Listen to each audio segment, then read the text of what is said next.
La sculpture, c'est pas seulement un art plastique, c'est une manière de voir les choses. C'est un art de vivre. Moi, je casse souvent ce que j'ai fait parce que j'en suis mécontent, forcément. Je récupère après ces morceaux détruits, je les recolle ensemble et là, il y a une sorte de magie qui s'opère. Ça devient tout autre chose.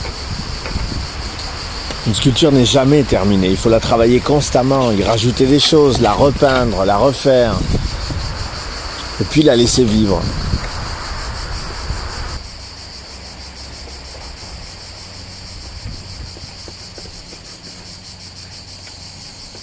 Hier matin, j'ai commencé une structure de sculpture monumentale que je comptais mettre dans le jardin des totems, de l'autre côté du petit canal, dans la villa. Et finalement, le matériau m'a indiqué tout autre chose. Alors je me suis volontairement laissé aller à transgresser mon idée première et à aller vers ce que le matériau m'indiquait de faire, à savoir un banc, c'est-à-dire une sculpture véritablement utile, si j'ose dire.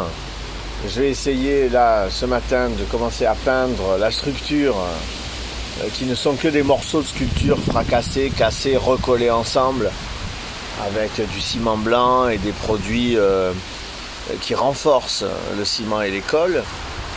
Là, je vais commencer à peindre comme ça, sans réfléchir, avec des tas de couleurs que je vais ensuite recouvrir de mosaïques merveilleuses avec des carreaux dorés, brillants, comme des miroirs.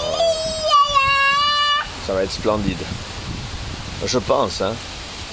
De toute façon, je suis toujours ravi au début et après, je me languis la prochaine. Comme d'habitude. Éternel insatisfait. J'étais décidément parti sur une sculpture ou une statue même, assez classique, même au niveau de sa couleur. Je comptais ni la patiner ni rien, je voulais la faire blanche. Bon, la couleur s'est présentée à moi par la force des choses. C'est pas toujours évident parce que il faut pouvoir les marier entre elles et puis il faut pas que ça ait l'air non plus trop plastique. Faut savoir mesurer. Là encore, c'est un exercice de style.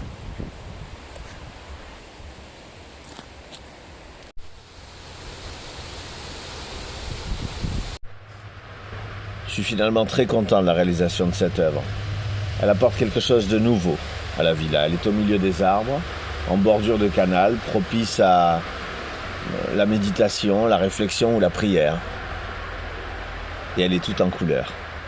Donc je suis très content.